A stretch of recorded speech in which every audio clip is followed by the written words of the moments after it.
How many minds do we have? Psychologists, neurologists, and philosophers have classified the human mind into different domains. Buddhism suggests another understanding of mind.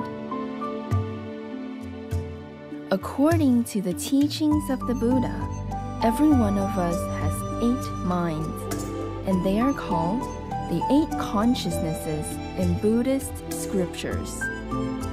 Consciousness is defined as the function of awareness and discernment.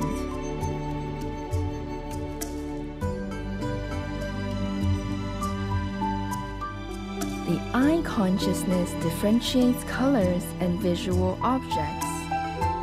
The ear consciousness differentiates sounds. The nose consciousness differentiates odors. The tongue consciousness differentiates flavors. The body consciousness differentiates physical sensations. The mental consciousness has a variety of functions, such as deliberation, inference, and abstract thinking. It also receives and analyzes all the information collected by the 5 sense consciousnesses. Most of us have not heard of the 7th consciousness. In Buddhism, it's called the manas consciousness. The manas consciousness makes decisions and gives orders. In everyday life, it is this mind that decides one should walk, eat, etc. But since the way it works is rather subtle, we usually are unaware of its presence. The 8th consciousness is known in Buddhism as the alaya consciousness, the foundational consciousness, or the Buddha essence. It is like a powerful video recorder that records everything we do, yet we are totally oblivious to its existence. In summary, the first 6 consciousnesses perceives and distinguish what is going on around us. The 7th consciousness decides and gives orders regarding everything at all times. The 8th consciousness impartially records and stores an individual's every single action.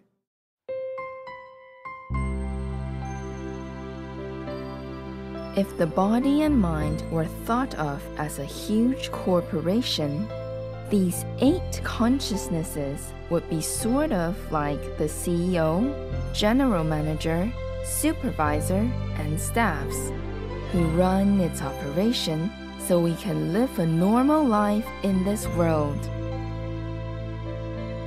Before the Buddha appeared, humans were not aware of the 8 consciousnesses. The general public and most religions believe that our thinking mind, the mental consciousness, is our soul and it can continue on after we die. But the Buddha made it clear in his teachings that the mental consciousness is not eternal. It disappears when we fall asleep and cannot move on to future lives. The Buddha essence is the only one that can exist forever. It will impartially and accurately manifest the form of existence. We should take in the next life according to our karmic records, such as being reborn to either good or bad destinies. In fact, every sentient being has its own Buddha essence that creates the body and mind. As for the physical world, such as the mountains, oceans, and even the entire universe, it is created collectively by the Buddha essence of karmically related sentient beings. You may think of the Buddha essence as an invisible magician.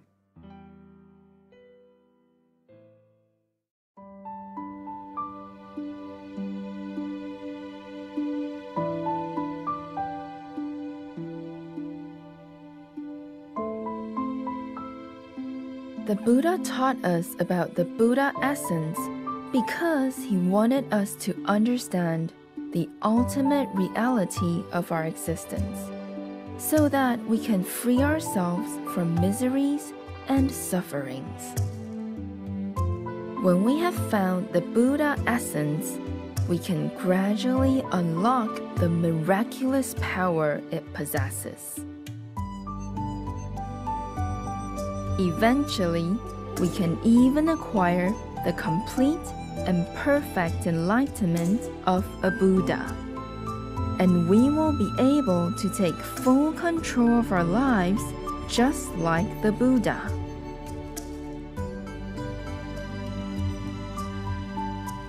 Following is a poem that summarizes these 8 wondrous minds.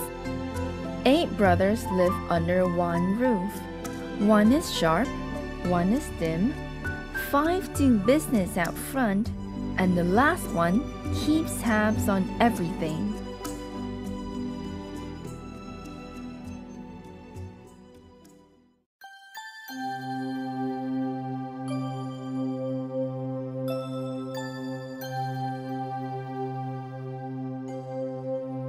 Written based on Xuanzang's doctrinal expositions, the 8 Wondrous Minds is meant to introduce the Buddhist doctrine of 8 consciousnesses.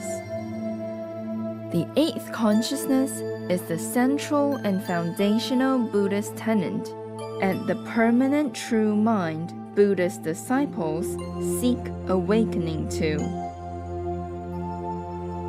In Buddhist scriptures, it is also called the maturational consciousness, the immaculate consciousness, and the Tahagartagarbha. Chan Buddhism refers to it as one's original face before birth, one's native scenery, no mind, the mind that does not see, hear, feel, or know, the true mind, the diamond mind, Buddha, Dharma, etc.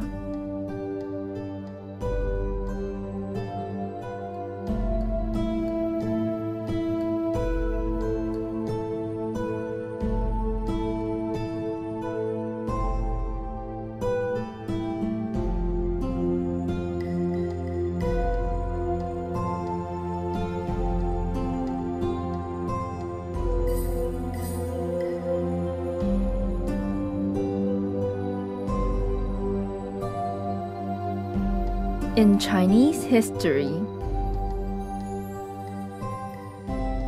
Xuanzang was one of the most illustrious Buddhist masters, who attained awakening to the 8th consciousness in his teens.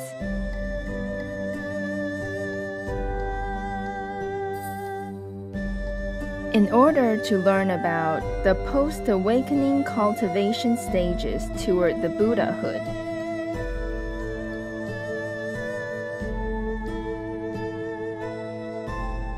he took a perilous journey to India to see the original scriptures that shed light on this subject.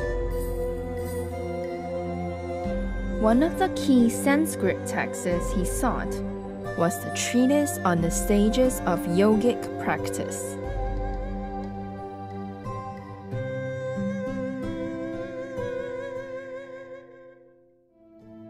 During his stay in India,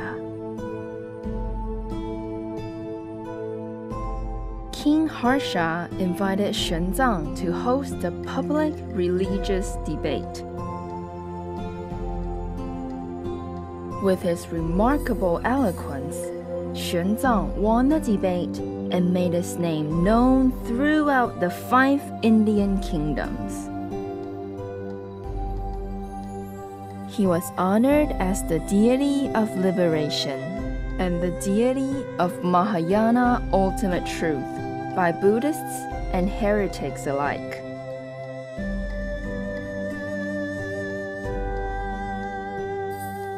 Having acquired penetrative insights into Buddhist doctrines, after his return to China,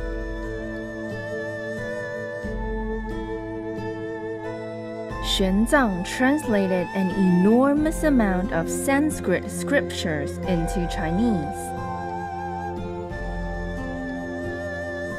and authored the Chengwei Shi Lun and the verses delineating the 8 consciousnesses.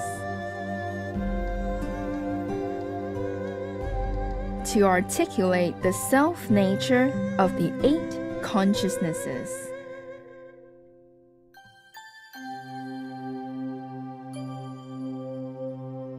His profound and eloquent expositions continue to be read with admiration to this day.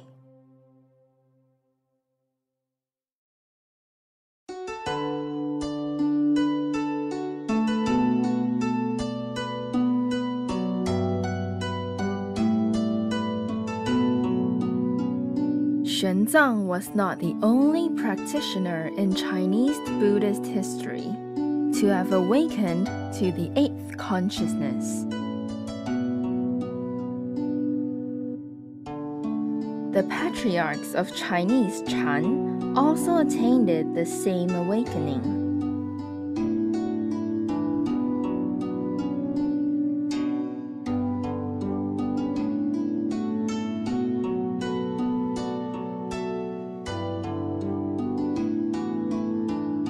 Bodhidharma affirmed the second Chan patriarch, Huike's awakening with the Lakavatara Sutra. The 5th patriarch, Hongren, verified the 6th patriarch, Huinen's awakening with the Diamond Sutra. Upon which Huinen exclaimed, "Who could have thought that the self-nature is intrinsically uncreated and unceasing? Who could have thought that the self-nature can give rise to all phenomena?"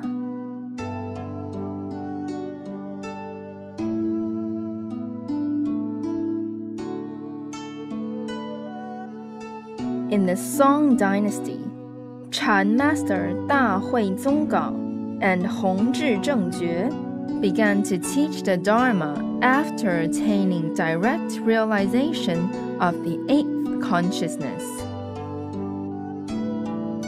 They respectively advocated the method of Kanhua Chan and Mo Zhao Chan. The 2 masters became lifelong friends because of having achieved awakening to the 8th consciousness.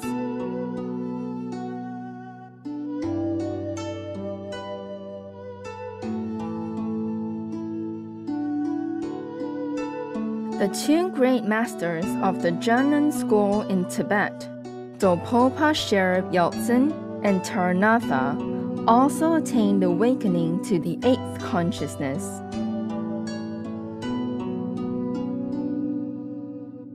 Based upon their realizations, Dopopa expounded the doctrine of other emptiness in his influential exposition, Mountain Doctrine, while Taranatha discoursed on the same subject in his work, Essence of Other Emptiness, among many others.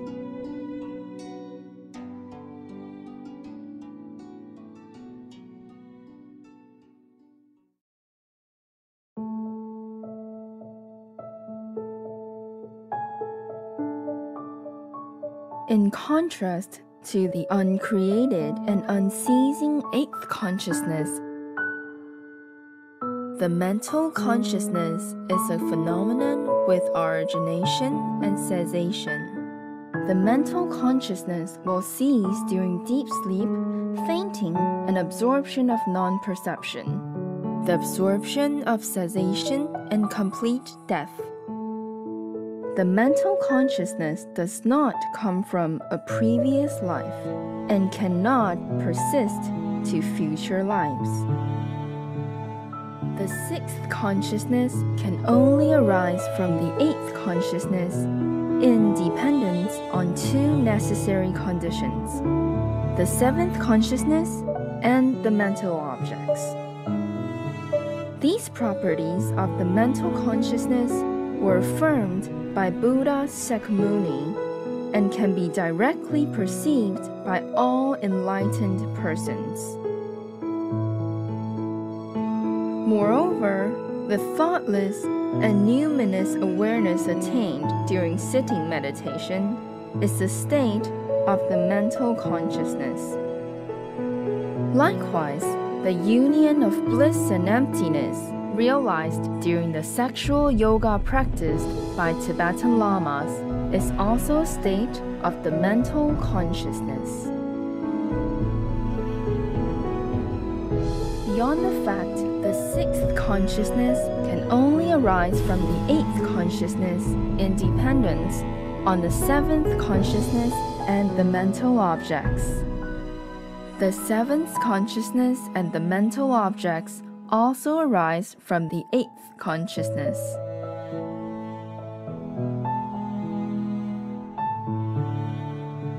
In short, the mind that Buddhist practitioners seek awakening to is the eighth consciousness, not the sixth consciousness.